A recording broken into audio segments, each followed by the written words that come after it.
So our opening keynote this morning, he's somebody who's been in the online lending space since 2010. He joined LendingClub back then. So it's been almost a decade of his career spent here. And he's led LendingClub through the most challenging chapter in their history. And he's really led LendingClub with, I think, a great deal of determination and integrity. And he's got them back on a growth path today, which is good for not just LendingClub, but I think for the whole fintech industry. He's also the winner of the 2017 Lendit Executive of the Year Award. And he's here to talk today about something I'm very personally passionate about, and that is financial health. And he's going to give the industry a real call to action here. So ladies and gentlemen, please join me in welcoming the CEO of LendingClub, Scott Sanborn.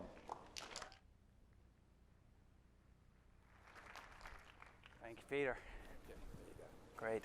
Morning, everybody. Welcome to the 5th annual Lendit. Thanks for joining me this morning. Believe it or not, I am not going to be talking about LendingClub today. I'm going to be talking about a crisis. It is not the opioid crisis that is deservedly getting quite a bit of attention, but it is a financial health crisis. So who's the patient here? The patient, unfortunately, is us. It's the American consumer. 57% of us are considered to be financially unhealthy. That means we lack the basic savings, the basic insurance to help us manage our financial lives. So how can that be? You know, we're 10 years after the Great Recession, economy's growing, gas prices are low, unemployment is low. The problem is incomes are stagnant. In the last 20 years, they've barely budged. And yet, set against that, the cost of nearly every other major expense has been rising. Cost for new homes, up 31%.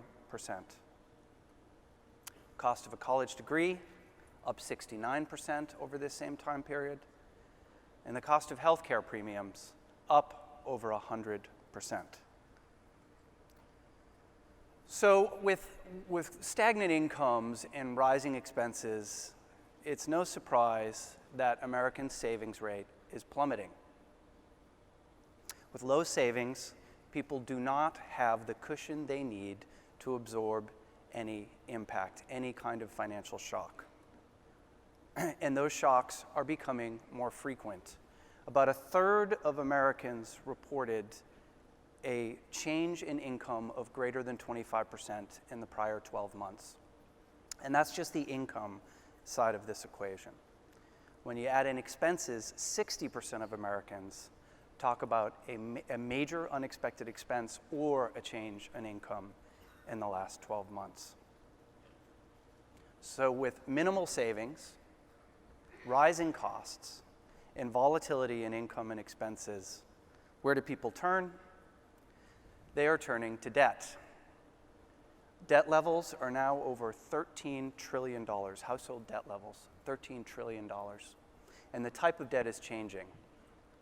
Mortgages, since the Great Recession, down $1 trillion. First-time home buyers down 800 basis points to 32% of mortgages. What are they doing instead? Everything else is growing. Student debt up over $1 trillion, auto over $1 trillion, and credit card debt over $1 trillion. And this type of debt has a real cost. 45% of Americans with debt are spending up to half of their income servicing that debt. So how does that feel for people? It feels like they're on a tightrope. They know that this is not sustainable. In fact, 175 million Americans are not satisfied with their current financial condition. It's no surprise they're not satisfied. Close to half of them can't afford a $400 emergency expense. So think about that. If they do not have savings today to cover even a minor expense, what many of us would consider a minor expense, there's no way they're saving for the future. And indeed, a reckoning is coming. The World Economic Forum has produced a study looking at the gap between the amount of savings people have available and the amount they're going to need in retirement. And with lifespans extending and the cost of healthcare rising, the need is getting greater and greater. And the US is ground zero. Today, it's estimated that there's a $37 trillion shortfall in the retirement gap. And that number is growing. By 2050, 30 years from now, that number is expected to reach $137 trillion. These numbers are so big, they are so staggering. Let's pick something that's a little bit easier, closer in to digest. The simple math here is that number is growing at $3 trillion a year. So how much is 3 trillion? That's 5 times the US defense budget, the largest defense budget in the world. It's growing by that amount per year.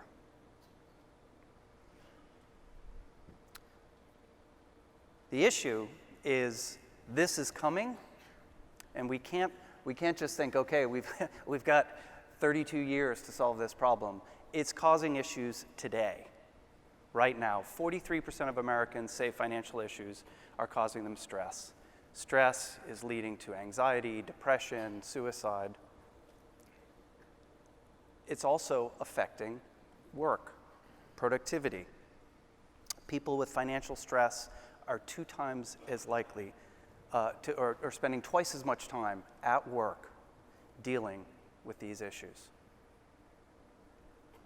And they're also missing work more frequently. So mental health, productivity, and perhaps the most staggering of these is physical health. The Journal of American Medicine recently produced a study saying that there is a 50% increase in mortality rate after a major financial loss. 50%. And that's for a major wealth shock. A separate study showed a similar result for even small increases in financial stress. Delinquency on a single account leads to a 5% increase in mortality risk. And the converse is also true. A 100-point increase in your FICO score represents a 5% decrease in mortality rate. So let that sink in for a second. Bad credit is literally killing us. So, enough doom and gloom. I'm sorry, I know not all of you have had your coffee yet. What are we going to do about it, is the question. What can we, the collective brain power in this room, do to move past the doom and gloom and start to work on a fix? We can't solve all of this problem. We certainly can't solve the income inequality gap in the US, but we can solve part of the problem. We can solve the cost of debt, we can solve access to credit, and we can solve behavior around debt together. This is an internal model we use at LendingClub where we are working to help strivers achieve financial success, move them on the path from managing debt to increasing their savings and over time increasing their investments. At each stage of this journey, consumers are facing real barriers, and that's something that we can do, is knock down those barriers to help them achieve that financial success.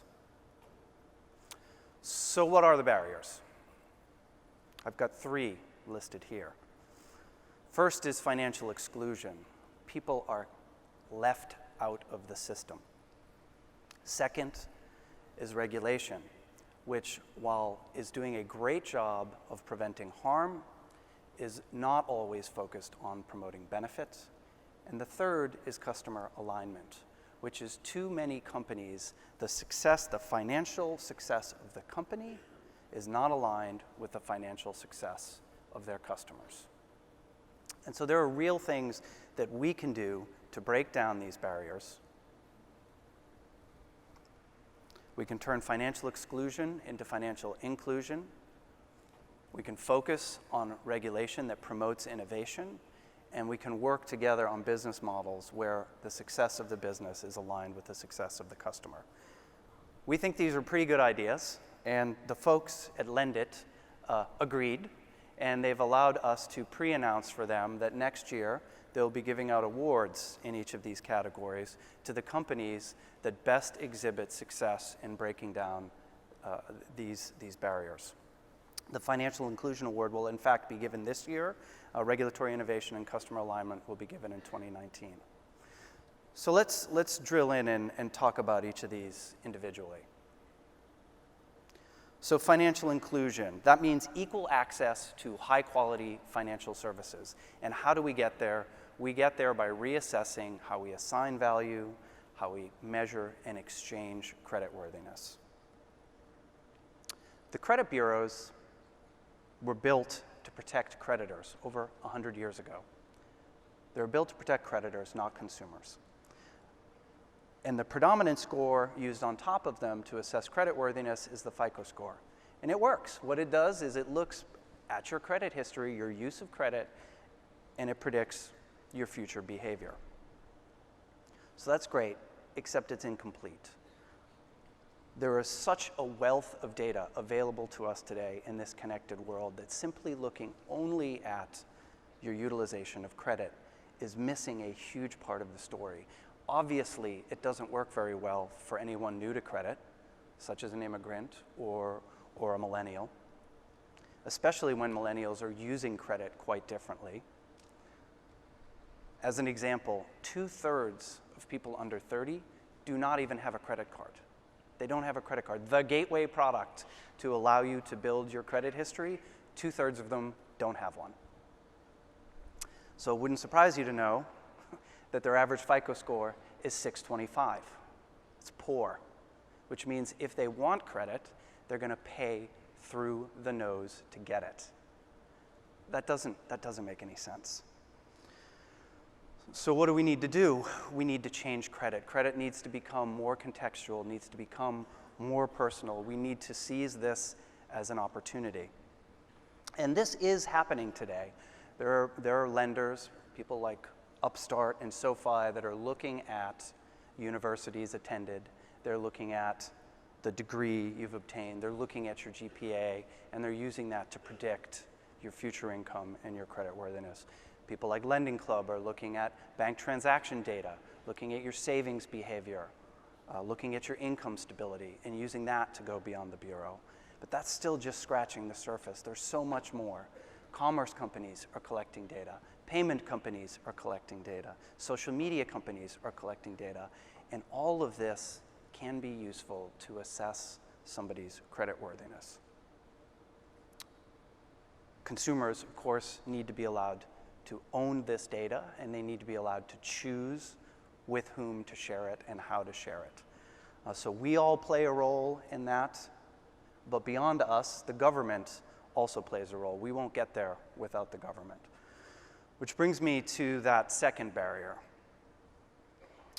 and that is using the regulatory framework to promote innovation, not just prevent harm. I think we do a damn good job of preventing harm, keeping consumers safe from bad actors and from predatory behaviors. But we can and we must do more to improve financial health and use the regulatory framework to do that. Improving financial health needs to be part of the regulator's mandate. Some ideas for what kinds of things we could focus on. First is freeing the data. I don't know if anyone here remembers when you would switch cell phone companies, you used to lose your phone number. So what did that cause? People didn't switch cell phone companies. The government stepped in and said, you own your own number, you can bring it with you. The phone companies needed to compete on user experience. They needed to compete on product. They needed to compete on price by freeing the data. That's something we can do. Second is we've got to enable access to that data. And by the way, I don't just mean access to some of this new data that's out there. There's data that the government has itself that we could enable better access to. Tax data being the obvious example. Tax data is incredibly important in underwriting a small business, understanding the revenue profile of a business over time, but it's also important to understand consumers. In in the gig economy, where an increasing number of consumers are not getting a W-2, tax data is a way to understand an income profile. Today's process for obtaining tax data was built for the facts. It is slow, it is expensive, it is clunky, it takes days. And when something is hard to do, it just doesn't happen as often. And in the end, that's going to hurt the consumer. So modernizing access to data is another thing that we can do. And the final thing we can do is support rapid innovation. So what do I mean by that? Today, to offer a financial product, a credit product, it's damn complicated. It is a hard process to get off the ground. You've either got to navigate a complicated 50-state network of rules around servicing, origination, brokerage. You have to customize the product for each state. In many states, you need to open a physical branch. In today's world, you still have to open a physical branch, or you have to become a bank, which obviously takes time and money and isn't for everyone. And then, or you can partner with a bank. That's the model we've chosen. Many of you in the room have chosen that model. But that model, it needs to be unassailable, the validity of that model, and banks need to get comfort that the benefit of partnering outweighs the risk to them in such a partnership. The last barrier I want to talk about is customer alignment. And that means that something that benefits the finances of the company also benefits the consumer. This is hard, especially when you're in the lending business, because you make money when people borrow money. That's why credit card companies love revolvers, right? People who stay on, make the minimum payment, essentially are paying only interest for decades. Very profitable customers. But there is a business to be had in helping those people. That's what LendingClub's business was built on. Refinancing people out of their variable rate credit card debt, putting them into a lower fixed rate unsecured loan that gets them debt free in 3 to 5 years. And recently we launched a new feature that we call direct payoff, where as part of the loan process, we actually ingest their credit card numbers and pay them off directly with the loan proceeds. And we do that in exchange for a lower rate to the customer. So again, we are aligning the interest of the customer in achieving their objective with a benefit for them as well as a benefit for the company. So this is possible. And it's good business. And it's not just me saying it. Larry Fink, CEO and chairman of BlackRock, the largest asset manager in the world with $6 trillion in assets, he sent out in January a letter to the CEOs of the companies he invests in, and he challenged them to lay out a plan for how their company would promote a societal benefit. And he did that because he said, it's not just good for society, it's good for business.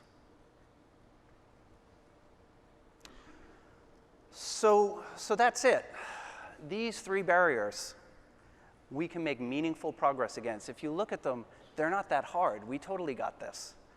But we better get working because we do have a very serious crisis looming.